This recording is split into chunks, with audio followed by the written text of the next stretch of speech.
You don't have a thinking problem. You have a relationship with your thoughts that's quietly exhausting you. Right now, your mind is trying to solve everything at once. Your future, your past, what they said, what you should have said, whether you looked foolish, made the right choice, or are already too late. Constant looping, analyzing, replaying. And here's the part no one tells you. Overthinking is not a flaw. It is often an overtrained strength. Something that once helped you stay prepared, careful, and aware, until it became so constant that it started working against you. The real question is, what if the solution isn't to think better, but to stop fighting your mind entirely? In the way of the samurai, there's a principle. The mind that clings suffers. The mind that observes is free. In this video, you'll learn how to empty your mind. Not by force, not by suppression, but by shifting how you relate to every thought that appears. You'll see why intelligence and empathy often come with a heavier mental load. Why your brain confuses thinking with solving. And why some problems in your life will never be solved by thinking harder. But more importantly, you'll walk away with a simple, grounded way to experience clarity again. Not someday, but today. And halfway through, I'll show you the exact moment where most people stay stuck and how to break it instantly. Chapter 1. The Invisible Trap. You sit there replaying a conversation from 3 hours ago, and suddenly some sentences become a whole trial in your head. What did they mean by that? Did I say too much? What if this goes wrong? Your brain feels productive, active, responsible, but nothing really changes. Because your brain is doing something subtle. It's confusing thinking with solving.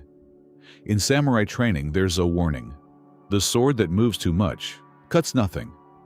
Your mind is that sword. The more you swing it wildly through every possibility, the less precise and the less effective you become. The first shift is simple but powerful. Not every thought is a step forward. Many are just movement without direction. And once you see that, something changes. You stop trusting every thought automatically. Chapter 2. The Burden of Awareness. Here's the paradox. The more intelligent and emotionally aware you are, the harder this becomes. You notice more. You feel more. You anticipate more outcomes. That's not weakness, that's capacity. But without control, capacity becomes overload. In old Zen teachings, there's a metaphor. A full cup cannot receive. Your mind is full, not of reality, but of your interpretations of it. And overthinking blocks the very thing you're trying to reach, clarity. Clarity does not come from adding more thoughts to a crowded mind. It comes from creating enough inner space to hear the truth beneath them. Chapter 3. Why your mind demands certainty. Picture this. You send a message. No reply for 20 minutes. Your mind immediately starts. Did I say something wrong? Was that too much? Are they upset? Why does this happen? Your mind craves certainty because uncertainty feels dangerous. Back when survival depended on knowing exactly what was coming, hesitation could be deadly.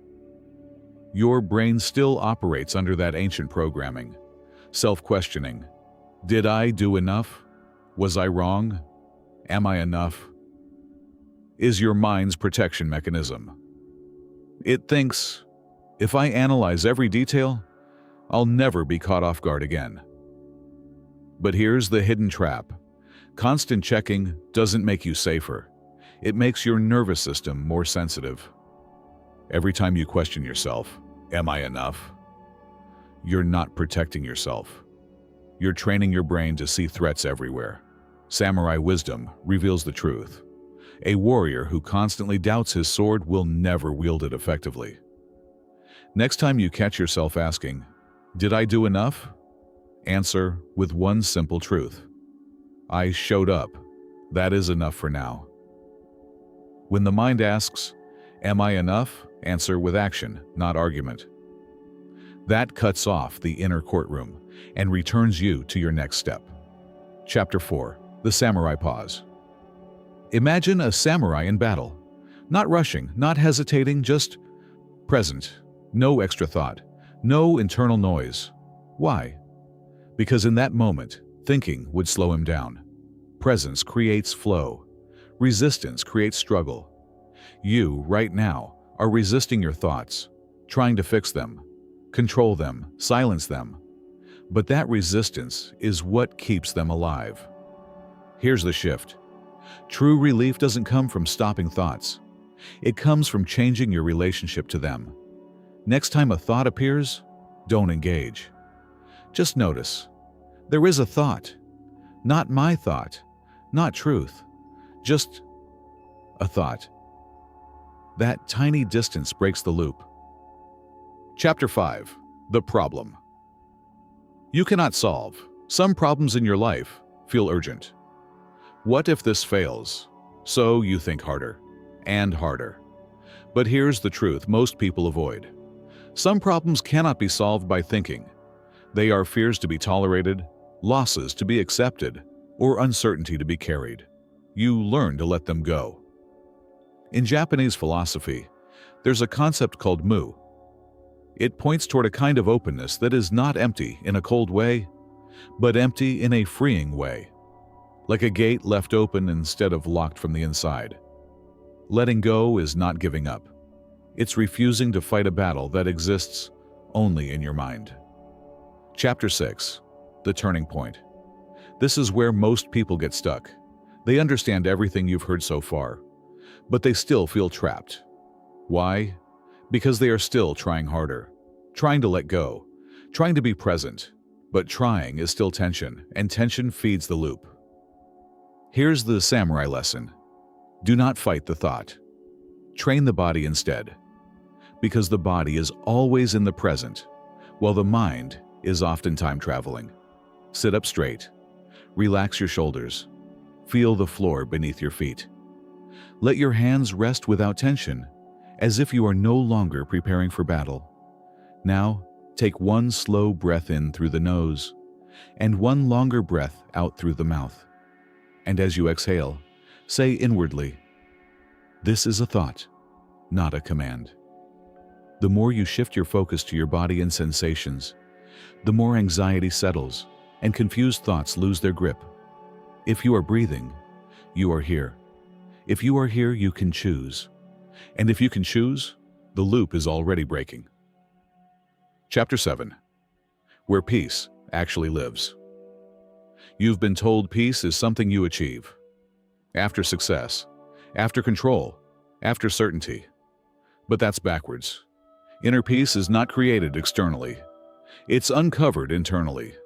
It was there before the overthinking began. The mind's focus determines its peace. If your focus is trapped in imagined futures, peace disappears. If your focus returns to this moment, peace becomes obvious. Right now, pause.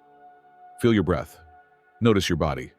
In this exact moment, you are only required to be here, fully here, long enough for your mind to remember that peace was never far away. That's not philosophy. That's reality. The samurai understood something most people forget. You carry peace within you. It is not something you chase. It is something you awaken. The practice of awareness dissolves fear and sorrow, not by fighting them, but by seeing them clearly enough that they can no longer disguise themselves as truth. You started this video feeling trapped in your own mind, trying to think your way out. Now you see the truth. Overthinking was never the solution. It was the noise. You don't need more control. You need less interference. And in that space, clarity, action, and peace return naturally. So here's your next step. The next time your mind starts racing, don't fight it. Don't follow it. Just notice and return to now. That's where your power is. Are you ready to train your mind like a modern samurai? Not through force, but through awareness.